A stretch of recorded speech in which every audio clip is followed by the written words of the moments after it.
Thank you very much. It's a very sad day for, in my opinion, the country.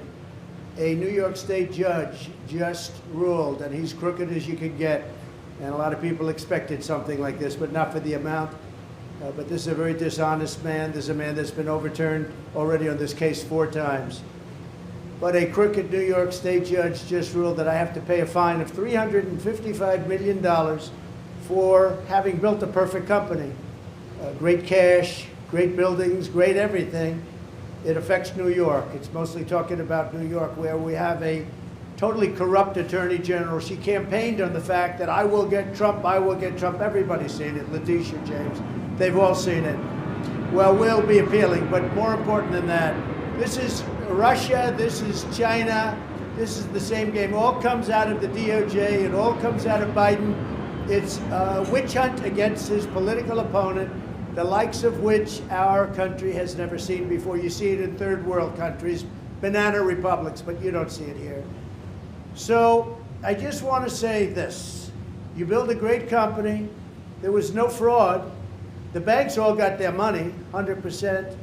They love Trump. They testified that Trump is great customer, one of our best customers. They testified beautifully. And the judge knows that. He's just a corrupt person. And we knew that from the beginning. We knew it right from the beginning because he wouldn't give it to the commercial division. This judge thought Mar-a-Lago is worth $18 million, and it's worth anywhere from 50 to 100 times that amount. So we realized that. He ruled against me before he even got the case. He ruled against me. He said I was guilty. He didn't know what I was guilty of before he even got the case. And Letitia James, that's another case altogether. She's a horribly corrupt attorney general, and it's all having to do with election interference. These are radical left Democrats. They're lunatics, and it's election interfering. So I just want to thank you for being here. We'll appeal. We'll be successful, I think, because, frankly, if we're not successful, New York State is gone. People are moving out of New York State, and because of this, they're going to move out at a much faster rate. They used a statute. It's a consumer fraud statute that's never been used for a thing like this before. They used it on me because I'm running for president. I'm beating Biden by a lot. We're beating not only the Republicans, we're beating Biden by a lot. The poll came out today, we're up 20 points on Biden. If I weren't running, none of this stuff would have ever happened. None of these lawsuits would have ever happened. These are corrupt people. These are people that shouldn't be allowed to do the things they do. And they're using this as weaponization against a political opponent who's up a lot in the polls and always will be, because I'm competing with a man who can't put 2 sentences together, who doesn't know what he's doing. And we're heading into a third world war because of this guy. We have to win this election. They're doing everything possible to step in our way, but we're not going to stand for it. So thank you very much. We will get back to work. It's a ridiculous award. Listen, a fine of $355 million for doing a perfect job. This is Russia, this is China, this is what you've been reading about all your lives, and it's happening right here in our country. Thank you very much. We will stop it. We will make America great again. You have my word. Thank you very much. President Trump, sell any of the assets to pay for this verdict? Do you plan to sell anything?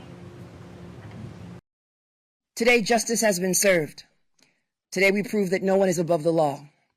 No matter how rich, powerful, or politically connected you are, everyone must play by the same rules. We have a responsibility to protect the integrity of the marketplace. And for years, Donald Trump engaged in deceptive business practices and tremendous fraud. Donald Trump falsely, knowingly, inflated his net worth by billions of dollars to unjustly enrich himself, his family, and to cheat the system. Donald Trump may have authored the art of the deal, but he perfected the art of the steal.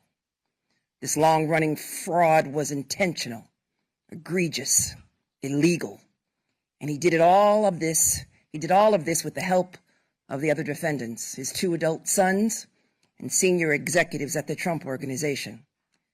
And so, after 11 weeks of trial, we showed the staggering extent of his fraud and exactly how Donald Trump and the other defendants deceived banks, insurance companies, and other financial institutions for their own personal gain. Today, we are holding Donald Trump accountable.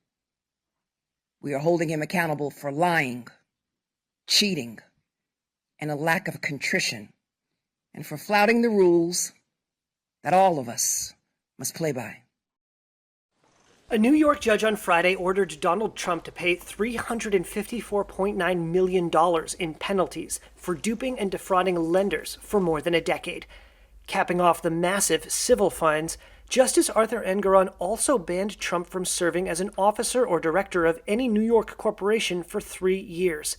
The massive penalty is the result of a civil lawsuit against Trump brought by New York Attorney General Letitia James, who accused the former president and his family business of falsely inflating his net worth by billions of dollars in order to fool bankers into lending him money at lower rates. This is a witch hunt, the likes of which probably nobody has ever seen. Trump has denied wrongdoing and called the case a political vendetta by James, an elected Democrat. Trump is expected to appeal Friday's ruling by Engoron. The civil fraud case could deal a major blow to Trump's real estate empire, as the businessman turned politician leads the race for the Republican nomination to challenge Democratic President Joe Biden in the November 5th U.S. election. Friday's ruling came after a contentious 3-month trial in a Manhattan courtroom. During defiant and meandering testimony in November, Trump conceded that some of his property values were inaccurate, but insisted banks were obligated to do their own due diligence. He frequently used his occasional court appearances as impromptu campaign stops, delivering incendiary remarks to reporters and insisting his enemies are using the courts to prevent him from retaking the White House. Trump is cruising to the Republican nomination despite a host of other legal troubles. He is under indictment in 4 criminal cases, including 2 cases about efforts to subvert his 2020 election defeat, and 1 in New York related to hush money payments he made to a porn star. The judge overseeing that case on Thursday set a March 25th trial date. Trump has pleaded not guilty in all 4 cases.